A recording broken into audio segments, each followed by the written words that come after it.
Hello Sandeep sir. Hello. मैं ये पूछना चाहती हूँ कि क्या आप बता सकते हैं कि स्ट्रक्चरल डिजाइन इंजीनियर और प्रोजेक्ट मैनेजर के करियर में क्या मेन डिफरेंस होता है? स्ट्रक्चर इंजीनियर जो है वो एनालिटिकल साइंस है। प्रोजेक्ट मैनेजमेंट जो है वो मैनेजरियल साइंस है। एनालिटिकल साइंस के अंदर आपको मैथमेटिक्स ये वो सब आना बहुत जरूरी है। मैथमेटिकल मॉडल बिल्ड करना, एनालिसिस करना, एनालिसिस का डाटा जो सिमुलेशन करना और उसका आउटपुट निकालना, ये जरूरी है। इसके अंदर स्ट्रक्चरल इंजीनियर के अंदर जवाबदारी यानी रिस्पॉन्सिबिलिटी आपकी रहती है स्टेबिलिटी सर्टिफिकेट की। लेकिन प्रोजेक्ट मैनेजर जो रहता है, प्रोजेक्ट मैनेजमेंट जो रहता है, वो मैनेजरियल थिंग्स आपके पास आ जाती है। लेबर्स को मैनेज, चार टाइप के रिसोर्सेज रहते हैं, 4 M बोलते हैं हम लोग। क्या M है? मेन, मटेरियल, मशीनरी, मिसलेनियस, जिसके अंदर मनी भी रहता है। तो ये चारों अलग अलग टाइप के जो रिसोर्सेस है वो हैंडल करना साइट के ऊपर, अलग अलग टाइप के लोगों को हैंडल करना, अलग अलग टाइप के जो सब कंसल्टेंट्स है, जैसे आर्किटेक्ट्स है, स्ट्रक्चरल इंजीनियर है, जियो टेक्निकल इंजीनियर है, क्लाइंट है, फिर बाद में कॉन्ट्रैक्टर है, सब कॉन्ट्रैक्टर्स है।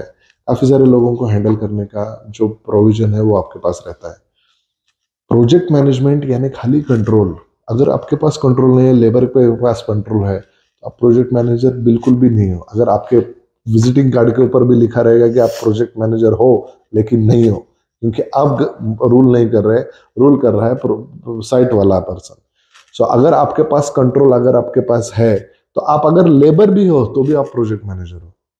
तो प्रोजेक्ट मैनेजमेंट यानी खाली कंट्रोल। वो कंट्रोल लेने के लिए आपको डाटा एनालिसिस, डाटा सिमुलेशन, उसके लिए बीएम टेक्नोलॉजी सीखनी होती है। और उसका किस तरीके से आप उसका उस डाटा को सिमुलेशन करके, एनालिसिस करके रिपोर्ट बनाते हो पोर्टफोलियो के अंदर या प्रोजेक्ट सबमिशन के अंदर, वो जो रहता है वो प्रोजेक्ट मैनेजमेंट का रहता है। रेट एनालिसिस क्या है, किस तरीके से आपका टोटल कॉस्टिंग रहता है, हर एक फेज लेवल पे क्या क्या कॉस्टिंग है, बिलिंग का साइकिल आपका कैसा है, आपका आरआर रेशो कैसा है, आपका कैश फ्लो रेशो किस तरीके का है। ये सारा नॉलेज आपको जब तक नहीं आता है तब तक आप साइट इंजीनियर ही रहते हो। ज़्यादा से ज़्यादा बिलिंग सीखोगे एलबीडी फॉर्मेट में, और क्या होगा।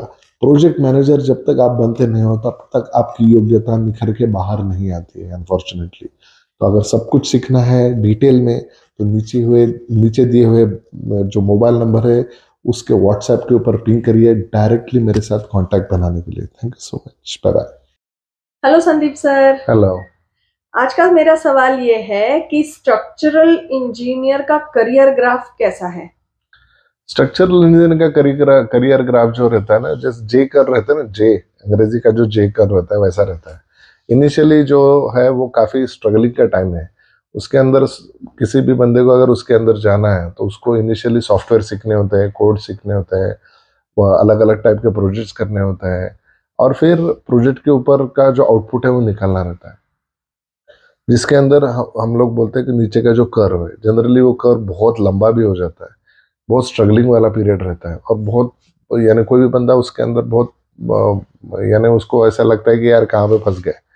तो इंस्टेड ऑफ दैट, अगर आपने वो चीज़ अगर क्रैश करनी है तो बहुत ही अच्छा, अगर ट्रेनिंग आपके पास हो गया है, ट्रेनिंग अगर आपने ले लिया है, तो कर्व जो है एकदम कम मात्रा में, जैसे 3rd ईयर 2nd ईयर या एमटेक के अंदर 1st 2nd ईयर के अंदर ये सारे सॉफ्टवेयर सीख लिए और अलग अलग प्रोजेक्ट के ऊपर काम कर लिया, तो जो ग्राफ है वो एकदम छोटा रहता है जो सीखने का, और ऑटोमेटिकली कर्व जो है ऊपर चली जाती है। तो जे कर्व बोलते हैं उसको हम लोग। तो जे कहने जिस तरीके, यानी इनिशियली आपको 25-30 हज़ार रुपए का जॉब लग सकता है, और over the period of time 5-6 lakh, 8 lakh, 10 lakh के ऊपर भी आप जा सकते हो। दुबई में मुझे खुद 28,000 दिरहम्स पगार था, उसके पास मेरे पास एविडेंस भी है। 28,000 दिरहम्स, आप उसको कैलकुलेट करके देख सकते हैं कि पर मंथ कितना सैलरी कमा सकता है कोई भी आदमी। तो स्ट्रक्चरल इंजीनियर में सैलरी नहीं है, जॉब्स नहीं है, पैसा नहीं है, ऐसा बिल्कुल भी नहीं है। स्ट्रक्चरल इंजीनियर अगर आप बनते हो तो आप प्रोजेक्ट मैनेजर भी बन सकते हो, आप कोऑर्डिनेटर भी बन सकते हो, आप प्रोजेक्ट इंजीनियर भी बन सकते हो, आप इंडिविजुअली कॉन्ट्रैक्ट्स भी ले सकते हो, बहुत आगे आगे चढ़ के जा सकते हो। इसके बारे में अगर आपको बहुत डिटेल में जानना है तो नीचे दिए हुए डिस्क्रिप्शन बॉक्स के मोबाइल के नंबर के ऊपर आप व्हाट्सएप करिए मुझसे डायरेक्टली मिलने के लिए। Thank you so much, bye bye. Hello Sandeep sir. Hello. मेरा आज का सवाल ये है कि एक structural design engineer international job कैसे पा सकता है? देखिए, इंटरनेशनल जॉब पाने के लिए सॉफ्टवेयर इंजीनियर क्या करता है, इधर का जावा उधर का जावा, जावा या उसका बेसिक जावा रहता है, एडवांस जावा रहता है, पता नहीं।